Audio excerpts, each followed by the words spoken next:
je cède tout de suite la parole à Jelal Tbib, directeur général de FIPA. Je pense qu'il va compléter l'intervention de Madame Nemi El-Ayed. Il va nous parler, je pense, d'aéronautique. De l'évolution des IDE. Voilà, Mais je vais merci. parler évidemment. Insistez sur l'aéronautique, merci. J'insiste avec plaisir. Merci. Je ne vais pas prendre la place du GITAS. Je ne sais pas d'ailleurs s'ils sont là ou sont déjà aux préparatifs de Bourget. Merci beaucoup aussi, Mostafa, pour cette invitation. C'est un plaisir pour moi d'être parmi vous et de contribuer avec les données sur l'évolution des IDE en Tunisie. Alors, je vais parler de l'évolution des IDE en Tunisie donc, pendant les 10 dernières années, parce que je pense que beaucoup a été dit au niveau des IDE. Certains disent qu'il y a eu un ralentissement, il y a eu une baisse, mais qu'en est-il vraiment? Et je pense que mes collègues du ministère, ma collègue Mme Menem aussi l'a confirmé, je pense qu'il y a une vraie dynamique qu'on va voir tout de suite. Alors, je vais commencer par la présentation de FIPA, l'Agence de promotion de l'investissement étranger en Tunisie. Organisme d'État qui est créé, ça fait 30 ans. Donc, d'ailleurs, bientôt, la semaine prochaine, on va célébrer les 30 ans de création de la FIPA et vous êtes tous et toutes conviés à cet événement qui aura lieu à Gamart, d'une ère festive. C'est pour rendre donc hommage à des personnes qui ont contribué à la promotion de l'investissement en Tunisie, mais également à tout l'écosystème tunisien, aux chambres de commerce, aux chambres mixtes, à tous les acteurs d'une façon générale qui ont contribué avec la FIPA pour promouvoir le site Tunisie comme site d'investissement. Donc la FIPA, je disais, est une agence qui est spécialisée dans la formation, dans l'assistance donc, aux investisseurs étrangers.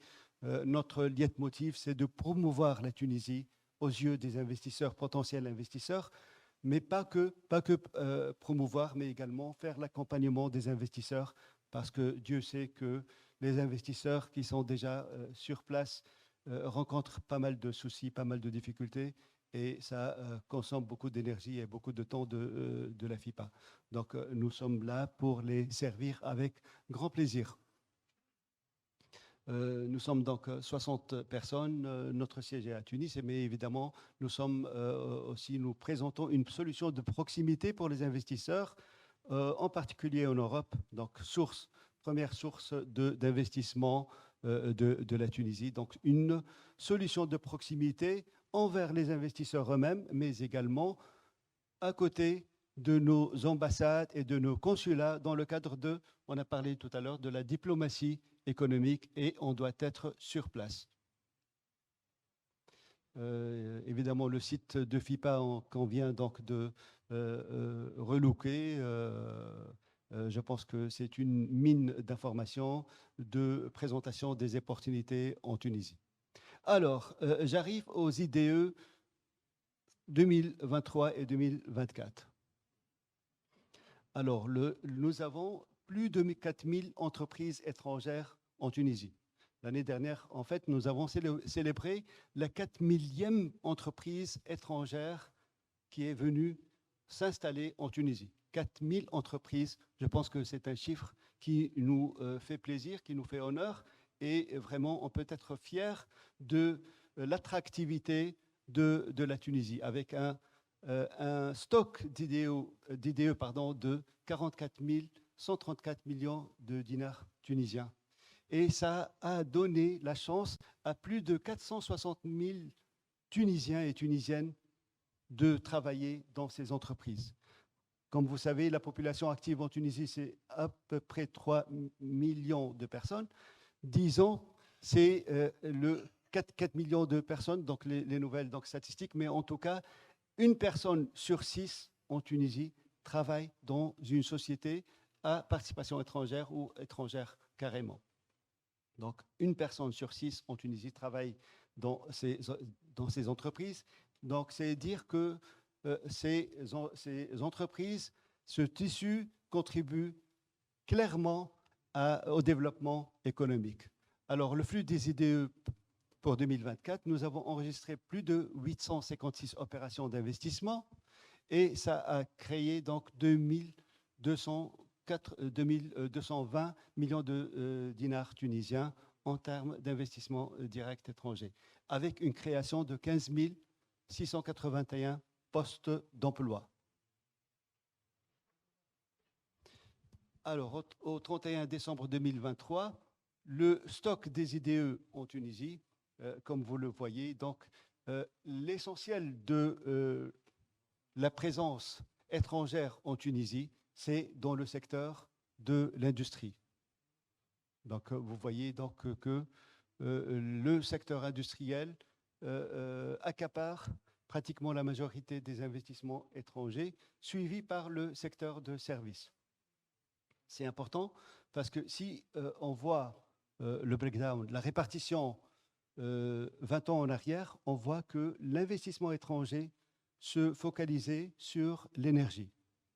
Alors, il y a donc un reversement de tendance et maintenant, le secteur industriel, il s'accapare la part du lion des investissements étrangers et c'est ce qu'on veut, c'est le but recherché puisque vous savez tous que la création de la valeur ajoutée, l'emploi en particulier des personnes qualifiées, c'est à travers l'industrie essentiellement, mais également à travers les services.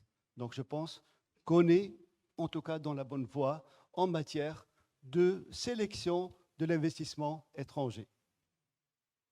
Donc là, la répartition des IDE donc, par secteur. Et vous voyez que là également, la Tunisie représente un atout majeur, c'est qu'il y a une diversification de l'économie tunisienne et du tissu économique. C'est-à-dire qu'il n'y a pas vraiment une prépondérance d'un secteur plutôt que d'autres. Même si vous voyez que le secteur électrique et électronique, en particulier les faisceaux de câblage automobile, représentent une part essentielle, mais vous voyez que ça reste assez donc maîtrisable et que le tissu économique tunisien représente une mosaïque pour les secteurs d'investissement.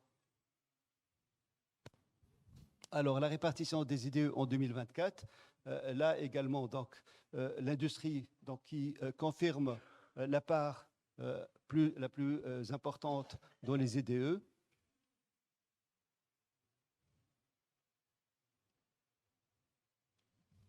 Les principaux sources d'investissement, évidemment la France, donc l'Union européenne représente plus de 90% de sources de l'investissement étranger. La part prépondérante, c'est la France, suivie par l'Allemagne, l'Italie, c'est les partenaires traditionnels de la Tunisie, mais que vous voyez qu'il y a vraiment une diversification de sources d'investissement, puisqu'il y a aussi d'autres pays comme le Qatar, les États-Unis, le Japon également est parmi les investisseurs qui investissent en Tunisie et les autres sources d'investissement. Répartition des flux des IDE par région. Là, malheureusement, on voit une concentration des investissements sur les régions côtières. Donc, le Grand Tunis qui accapare la part du lion des investissements étrangers. Évidemment, le port de Rades, le port de Tunis sont la source, donc, puisque la connotation des investissements étrangers en Tunisie, c'est essentiellement l'exportation. Donc, vous savez que 80%, plus de 80% des entreprises étrangères implantées en Tunisie travaillent exclusivement pour l'exportation, ce qui donc justifie la proximité de ces entreprises vers donc les zones logistiques, vers le port de Rades essentiellement. Mais ce qui est bien, c'est que on voit dorénavant plus d'attractivité des régions. Vous savez tous qu'il y a pas mal de sociétés assez importantes qui ont investi et qui commencent à investir dans les régions. Canberra Schubert à Beja, Yora Corporation à Kérouan, Sumitomo à Jandouba, Yazaki à Gafsa et j'en passe. Donc, je pense que peut-être une saturation de la région côtière, mais également peut-être plus d'attractivité des régions internes pour attirer plus d'investissements. En tout cas, c'est la politique, c'est l'encouragement et j'espère que cette politique demeure pour orienter les investissements dans ces régions. Évolution des IDE sur les 10 dernières années. Avant tout, il faut rappeler qu'il s'agit de réalisation d'investissements. Il ne s'agit pas d'intention d'investissement, il ne s'agit pas donc de... donc il s'agit bel et bien de réalisation. C'est des chiffres qui ont été fournis par l'ensemble des partenaires et des organismes qui sont en relation directe avec l'investissement étranger, la TIA, l'API, la PIA, la Bourse des valeurs mobilières de Tunis, la Banque centrale de Tunisie, le ministère de l'Industrie pour tout ce qui est investissement dans l'énergie. En tout cas, tous les acteurs qui sont en relation avec l'investissement étranger nous donnent ces réalisations. Et donc, lorsqu'on dit qu'il y a une augmentation, il s'agit bel et bien d'une augmentation réelle. Il s'agit d'un investissement en équipement, en matériel ou un transfert de fonds de l'étranger vers la Tunisie. Donc, il ne s'agit pas d'intention ou de prospection ou de prévision d'investissement. Et vous voyez donc que depuis 2015, je pense que c'est important de le mentionner, vous voyez que la courbe, elle est vraiment ascendante. Je pense qu'il y a eu évidemment le creux de 2019, 2020. Covid oblige, évidemment, le monde entier a souffert de cette pandémie et le monde entier a ressenti les effets et donc la crise économique n'a pas épargné notre pays. Mais à part cette parenthèse, vous voyez qu'il y a eu une augmentation, il y a eu un regain de l'intérêt pour l'investissement en Tunisie. Et en monnaie nationale, en dinar tunisien, évidemment, puisqu'il s'agit de notre monnaie nationale, vous voyez que le montant des IDE en 2015, qui était de 1900, je ne vois pas bien, mais 1987 peut-être, millions de dinars, il est passé à 3158 millions de dinars tunisiens pour 2024. Nous avons finalisé les chiffres de 2024 la semaine dernière, et parce qu'on a annoncé les chiffres provisoires, il n'y a pas de confusion. On a annoncé les 2956, si vous vous rappelez, mais on a bien reçu donc, les réalisations dans le secteur de l'énergie, et c'est de l'énergie renouvelable qu'on a donc annexé aux statistiques déjà annoncées. Et le dernier chiffre, c'est 3204 millions de dinars. C'est en tout cas une belle performance de l'économie. Exactement. Alors qu'on a prévu 2800 millions de dinars tunisiens au début de l'année. Vous vous rappelez pour les personnes qui suivent ces prévisions. Alors qu'on a prévu 3400 dans le budget économique pour l'année courante 2025. Et donc, je pense qu'on va reviser à la hausse, encore une fois, et tant mieux. Donc là également, donc, vous voyez que l'évolution des IDE qui a passé donc, des montants donc, assez donc, de 996 millions de dinars à 2220 pour 2024. Évolution donc, des IDE. Bon, un petit bémol, je pense qu'aussi il faut avoir une honnêteté intellectuelle, il faut aussi rapporter l'évolution des IDE par rapport aux devises, puisqu'on reçoit les IDE essentiellement en euros ou en US dollars. Donc, rapporté au dollar américain, vous voyez donc le schéma, la courbe des IDE, elle est moins, comment dirais-je, l'appétit ou en tout cas la croissance, malheureusement, elle est renversée. Il y a eu une baisse, mais en tout cas, il faut tenir en considération que le dollar de 2010, vous vous rappelez, pour les personnes qui se rappellent, un dollar était égal à 1,4 dinars tunisiens, alors que maintenant le dollar, il est à 3, quelques.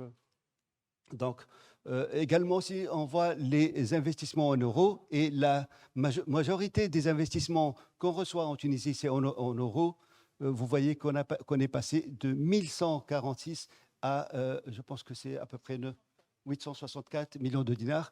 Il y a eu une baisse, certainement, mais je pense que la baisse, elle est acceptable. Et c'est pour ça, d'ailleurs, que lorsqu'on dit que le niveau d'investissement qu'on recherche, c'est 4 milliards de dinars, c'est-à-dire 4 000 millions de dinars, parce que 4 000 millions de dinars divisé par 1 euro d'aujourd'hui, ça nous donne justement le chiffre de 2010. Vous savez tous qu'on a 2 années de référence, l'année 2019, puisque c'est l'avant Covid, et l'année 2010, puisque l'année avant Révolution. Donc, je pense que nous devons atteindre, Inch'Allah, l'année prochaine, un niveau d'IDE de 4 000 millions de dinars. Et je suis confiant, Tantadé tout de suite, on espère, en tout cas à la FIPA, on espère que facilement, on peut atteindre ces chiffres.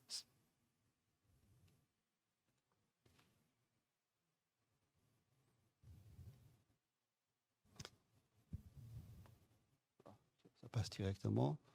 En tout cas, il y a une belle évolution. Donc là, c'est la répartition en termes de secteur, en termes de région. Donc, j'ai parlé de ça. Juste donc de parler entreprises étrangères et opportunités d'investissement.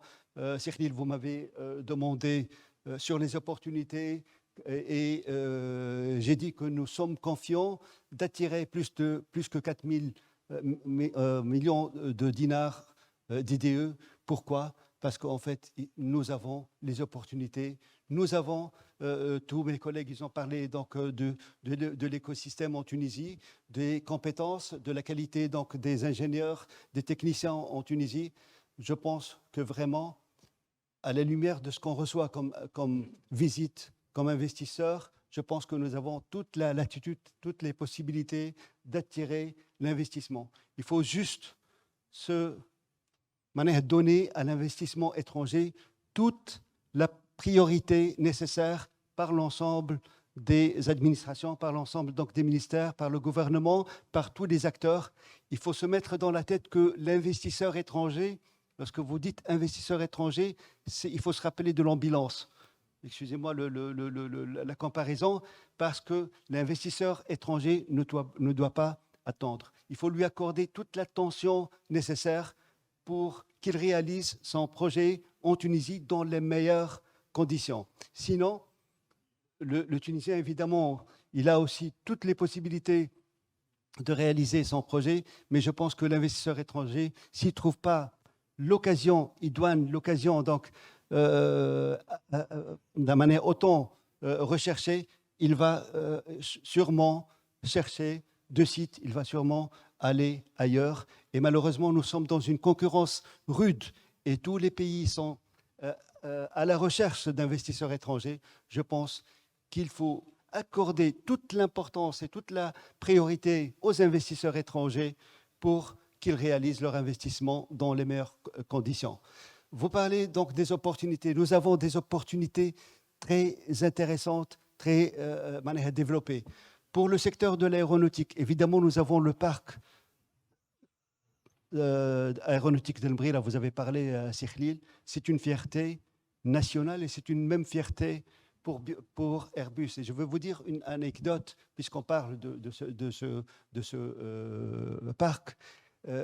En 2023, au mois de décembre, nous avons reçu pour la première fois le conseil d'administration de Airbus en Tunisie et qui s'est donc tenu pour la première fois hors de l'Europe et hors du Canada.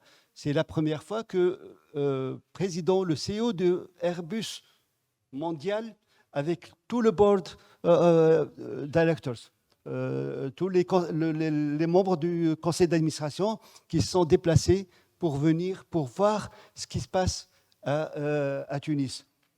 Et je vous assure que là, il s'agit des propriétaires de Airbus. C'est eux donc qui connaissent normalement, qui doivent connaître bien leur société. Je vous assure qu'ils étaient émerveillés par ce qui se passait en Tunisie, en termes de techniciens, en termes d'ingénieurs, en termes de pièces métalliques qui se produisaient en Tunisie.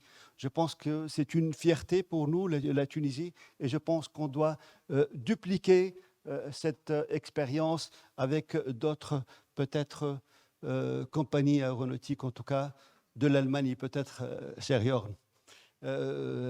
Donc, je pense que le secteur aéronautique qui se développe et la Tunisie donc, se développe bien grâce à les compétences. On a parlé tout à l'heure. En tout cas, un joyau des petits avions, donc le Falcon X-10 de Dassault, il est donc, que vous voyez, il est produit en Tunisie, au parc de Mbrira. Vous savez que Airbus, à Mbrira, non seulement elle travaille pour Airbus elle-même, mais elle travaille également pour Bombardier et pour Dassault. Safran aussi travaille pour Airbus, pour Safran, pour Boeing. Et nous avons la meilleure fonderie de pièces usinées de toute l'Afrique, qui est également à Mbrira. C'est une fierté tunisienne qui est vraiment compétitif sur le même pied d'égalité que General Electric, que Rolls-Royce, que donc pas mal de sociétés étrangères et qui gagne et qui vraiment est en train donc d'avoir plus de marché à l'international. Je pense que c'est une fierté. Nous avons plus de 80 sociétés du secteur aéronautique et je suis sûr qu'on va développer davantage. Je ne vais pas m'attarder, juste pour dire qu'il y a des opportunités dans d'autres secteurs. Vous avez parlé du secteur de l'automobile et vous savez que toute la supply chain est présente en Tunisie et nous sommes fiers d'avoir Ampère. Nous sommes fiers d'avoir toutes dans les autres sociétés, les sociétés françaises, les sociétés allemandes, les sociétés italiennes, et j'en passe vraiment. Et je pense que c'est une fierté pour nous. D'autres secteurs comme le textile, la Tunisie est un pionnier dans le textile traditionnel, mais également dans le textile technique.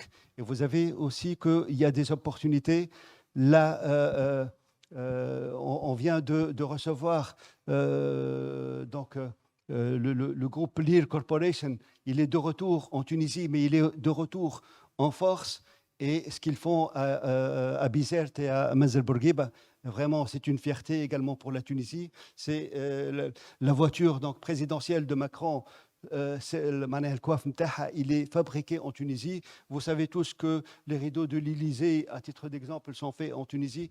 En tout cas, il y a pas mal vraiment de success stories qu'on est là à la FIPA pour les montrer, essentiellement pour les investisseurs étrangers, pour leur donner de l'appétit pour investir et pour venir investir en Tunisie, mais également, je pense que nos concitoyens doivent être fiers de ce qui se passe en Tunisie, parce que des fois, on passe à côté de ces usines et on ne voit pas ce que c'est le génie tunisien. Nous sommes là pour les présenter et pour donner plus à notre Tunisie. Je pense, pour ce qui est de l'évolution, nous sommes très optimistes, Sikhlil. J'ai parlé de 4 000 millions de dinars pour l'année prochaine.